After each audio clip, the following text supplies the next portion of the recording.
think I would do it much more poorly than some of my predecessors, so I'm not going to try. What I'll do is just introduce each of the panelists by name and company, and I'll ask them to tell you a little about themselves and their companies. So we have says it's recording.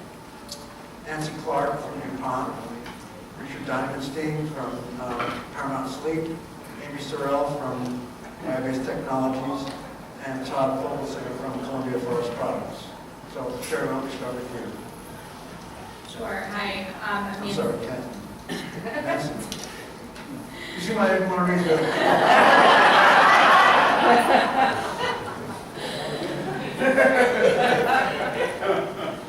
I'm Nancy Clark with DuPont. I work for one of the 12 DuPont businesses, Industrial Biosciences. I have just a little over 10 years of advocacy experience here in Washington, D.C., largely working with two trade associations, the American Chemistry Council and the American Forest and Paper Association, largely dedicated to energy efficiency, energy supply, climate legislation, and now working for DuPont Industrial Biosciences.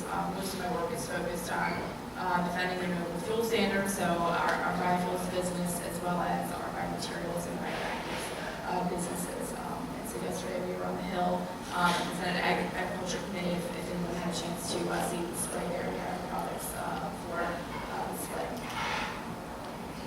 Hi, my name is Richard Diamondstein. I'm with a company called Paramount Sleep. We're based down in Norfolk. We manufacture mattresses, so you probably wonder what am I doing here today? We've made products and we sell a decent amount of products to the federal government. Many of the products that we sell, the contents of those products, the major contents have all either bio-based or recycled content in them. And so we're very interested in the complex assembly process.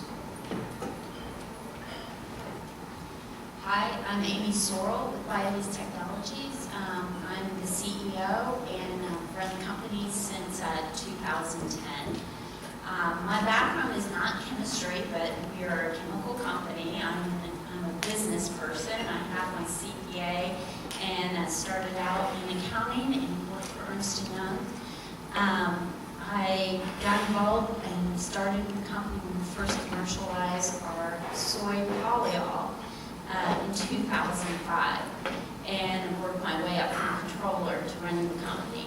And what our company does is we do soy-based polyol, and I didn't know what that was when I started. And so, and probably many of you do, the people with the doctorates understand it much better than I do. But the way I want to explain it is that the foam seats that you're sitting on in, or the bedding that Richard makes, has the foam, and you can work with an A and a B side. And the A side is siding, and the B side is the polyol. And you put those two together, and it foams up and makes a pretty little foam, and we sometimes show it in a cup, and it looks like an ice cream cone. And that makes your foam. And the B side is what we do, and we try to replace some of the traditional petrochemicals with our soy polyols, and we've been doing that since 2005 in the automotive industry, the carpet industry. We can do it in rigid type foam, like a tray board that some of our customers have come out with, and lots of other applications, even to the adhesive side. So our goal is to enable sustainability for our chemical companies. We are an intermediate, and so complex issues are very important to us because we can't sell directly to the government. But through people like Richard, we can bring our product and create jobs and yields. I'm Todd Vogelsinger. I'm in marketing with Columbia Forest Products. I joined the company about 8 years ago after 20-some-odd years in other building materials, sales, and marketing positions. I joined the company in 2006, just as we were introducing what we call Pure Bond technology, which is a formaldehyde-free replacement for the former formaldehyde resin we used to use to bond our plywood together. We converted our mills over the course of 18 months totally from the old system to a soy-based system that we call Pure Bond. In '07, we received the Green Presidential Chemistry Award for this innovation, and as the market leader in our category, decorative hardwood plywood, which is used in rooms like this over here on the podium. This is actually plywood used on the walls and then painted. It's essentially a decorative building material. It's a building block of cabinetry and furniture and paneling and things like this. And for decades, the product had been glued together, layers of wood glued together with formaldehyde, degree of formaldehyde resin. And so maybe 14 years ago, leadership at the company began seeing the USGBC indicating a lack of preference for things like formaldehyde. We started getting customer calls and questions, and we kind of saw the writing on the wall. And we didn't really get a whole lot of help from our traditional adhesive resin suppliers. They were not that interested in converting as suppliers. We were the only people really asking for it.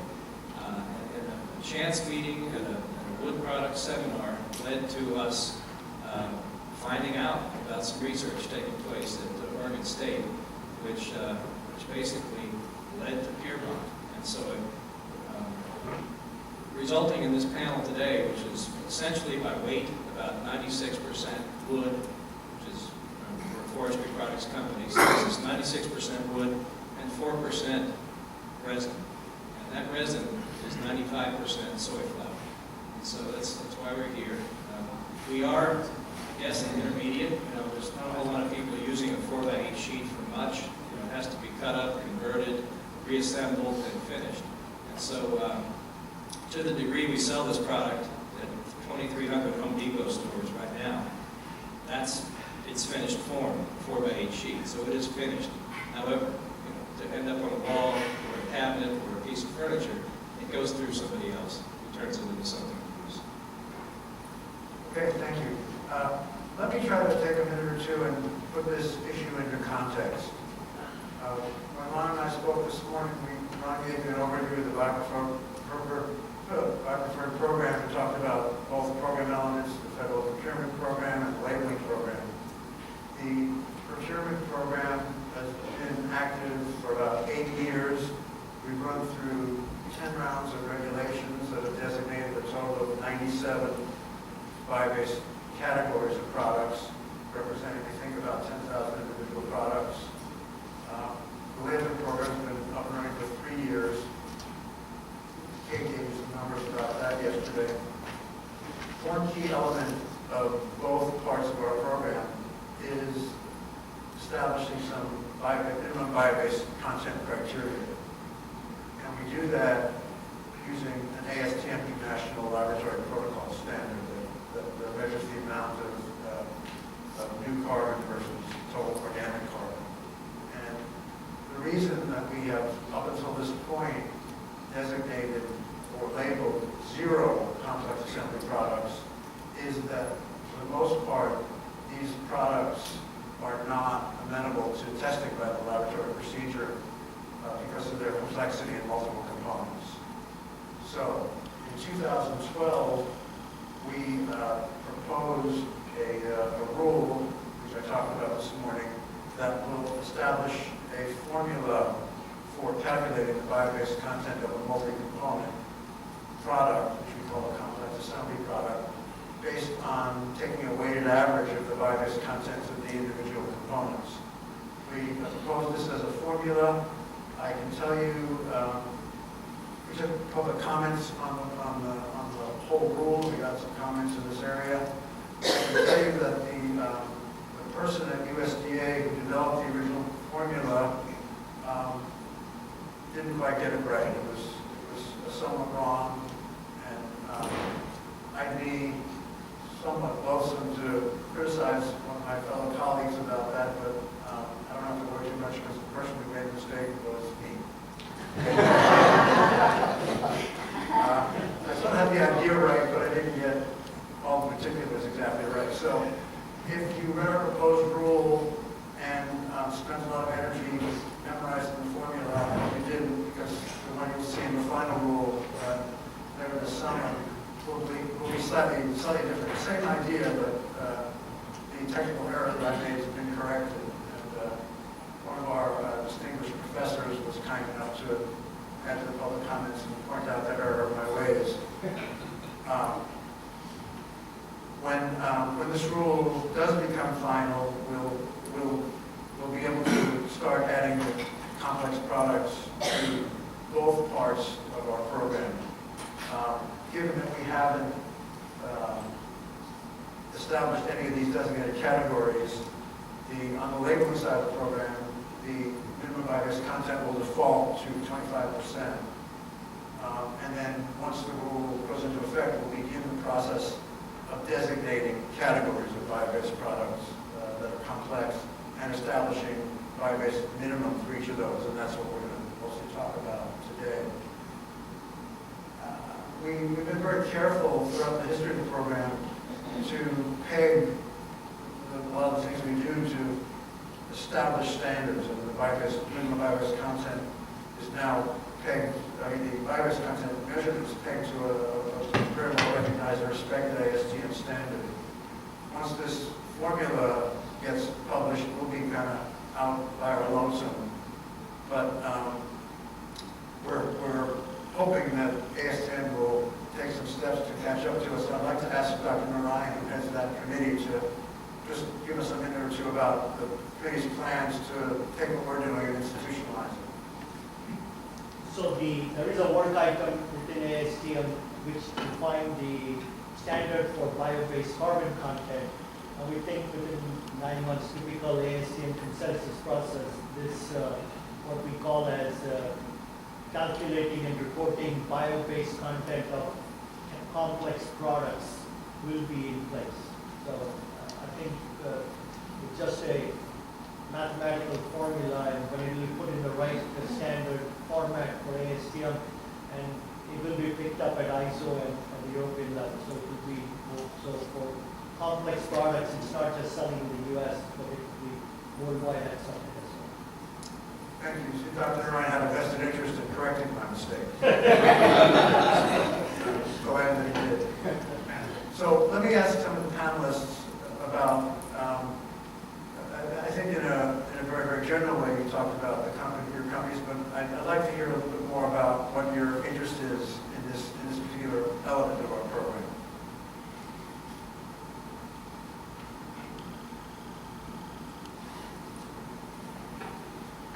I'll start because we're at the bottom of the food chain with complex products.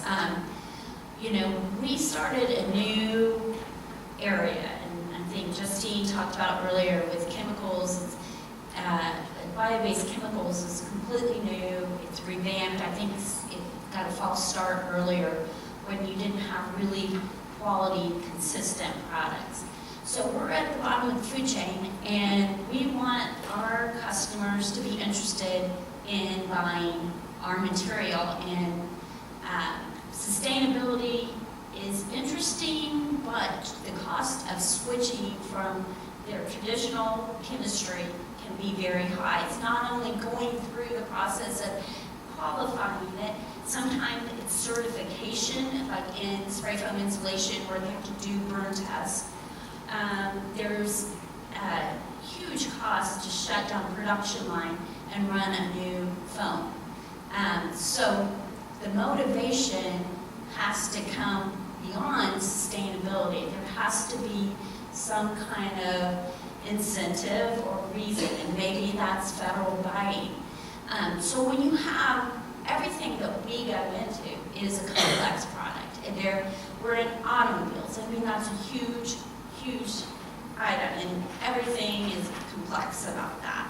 How do you say, beyond the marketing material that we saw this morning, that the soy seeds matter?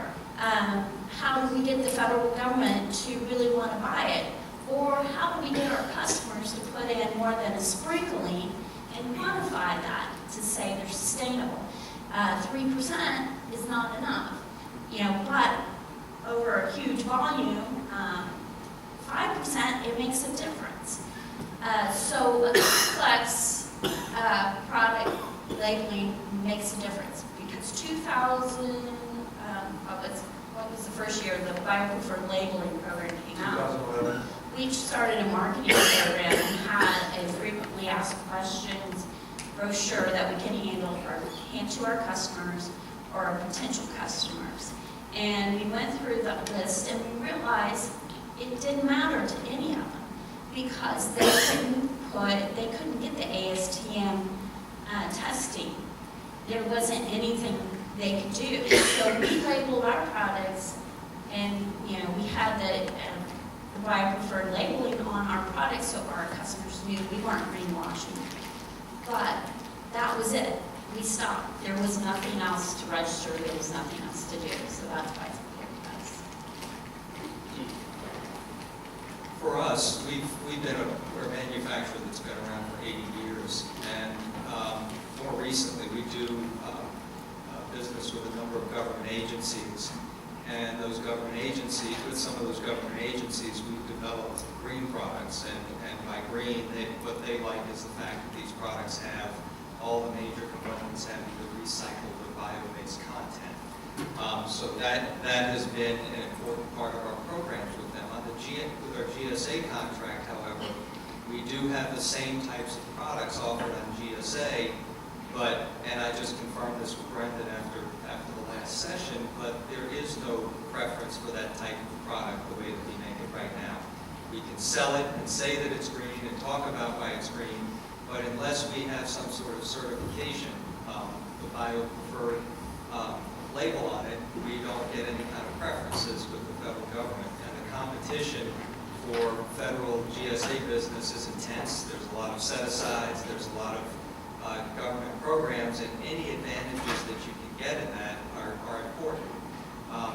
Secondarily, I think the labeling aspect of it is very important, because if you are a biopreferred product and you're required to put labels on that product, I think it brings a lot more truth in marketing and more honesty to an industry like mine, which is, mattresses rank just above tires in terms of how people view industries. Tires are at the bottom.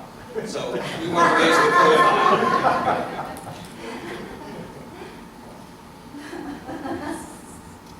So I think from DuPont's perspective, we certainly have a very broad array of products that are qualified under our preferred program.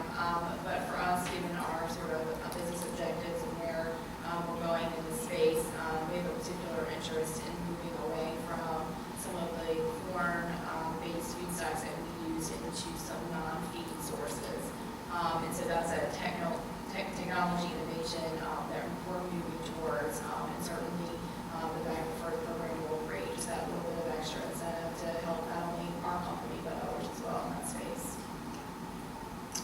Just from all the different perspectives that I've just heard, and totally agree with them all.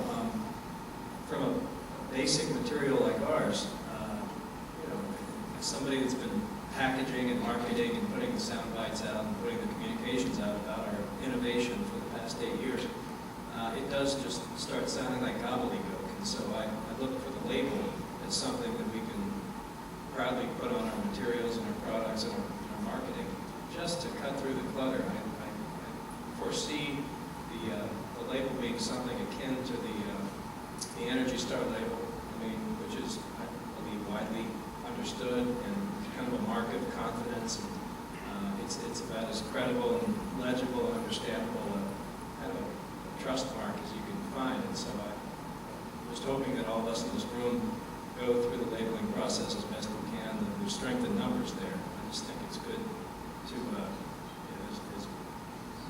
as tight as we try to make the communications, I just know it sounds like we're just repeating buzzwords to people sometimes. And so I just think that label is probably a lot more powerful than I'm even imagining it to be. But on the complexity side, it's fascinating to me. I've only been studying up on the complexity portion of it for the past couple of weeks, and it starts to boggle my mind. But I tend to think that this formula, the way it's been amended and corrected and everything else, is clearly the right way to go. How else can you quantify the percent of what you can switch out from what there is? Todd, it's interesting what you said about our label and Energy Star, because those of you who heard Kate Lewis yesterday, we hired Kate from the Energy Star program, and it's been around longer than ours. It's very well established. And we told Kate that what we wanted her to do was make our preferred label as well known as the Energy Star label on 1/10 of the budget. And Kate responded by saying she was up for the challenge and that besides that size didn't really matter, so she was going to be okay. Let me ask you now for some guidance on how you think we should begin to designate the complex products. And I know you might all think that our top priority should be your industry, but trying to take a step back, what would you suggest as a priority scheme for us to think about in terms of which kinds of products to go first? Which category? Yeah, I like my I think that however you wade into this process, I think that if it's complex, it shouldn't be overly complex because I think that's going to be too complicated. I think it's kind of a step-by-step basis where you're looking at products where they're manageable levels, and with those manageable levels, capable of stepping up to a higher level as part of the process. That was also my original thought, was that this is, even though we spelled out the formula, we laid out a process, that designating these complex assembly products will be a little bit more complicated than the simpler products, and that we might think about a scheme whereby we pick out a couple of less complicated examples or ones with maybe fewer assemblies to get our feet wet, to learn along the way, and then move forward. Is there, just as a question back to the question answer, Esther, are you thinking about working with working groups, like-minded people from private enterprise that come together and serve you as advisors or the working crew to kind of help you work through these things, and maybe those that come together first, the ones that you work on first? Well, you're making a lovely segue to my next question. What we've done in the past for designating the first 97 categories is we've done some outreach to manufacturers of products in each of those categories in turn, and we've asked for samples that we would test to determine bio-based content. We've tried to talk to them and get as much information about their products as we can to make the most informed decisions in our rulemaking. And that process has worked moderately well. It varies from category to category based on the individuals involved and how cooperative they chose to be. My gut feeling is that for the complex products, that's going to be even more important. And so I wanted to ask the panel members, what's the best way that we can partner up to exchange information and to work together to do this well?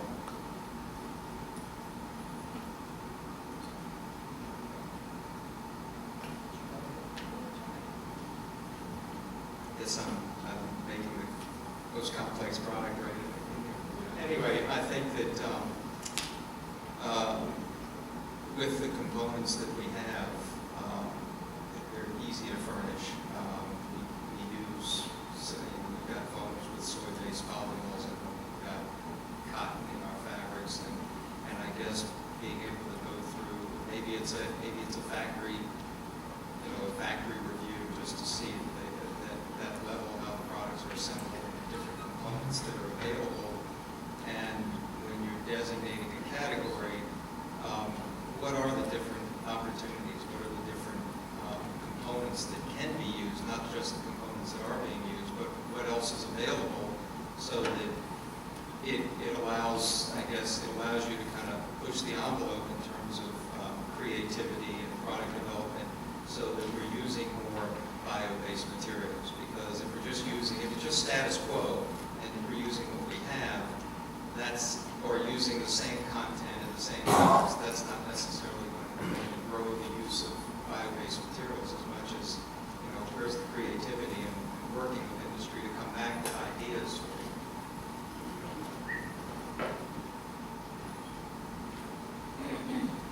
Yeah, I agree with Richard. I think innovation is key. You wouldn't want to start with foam, for example, and a seed at 3%, knowing that it can get higher. So you want to push the envelope because I think the whole goal of the government is to create innovation, create jobs, and that's what we want to do, is see this industry grow. It will create jobs in agriculture, create jobs in technology in the area I am in, or innovation in what you guys do is, and beyond that, I mean, sustainability. So I would suggest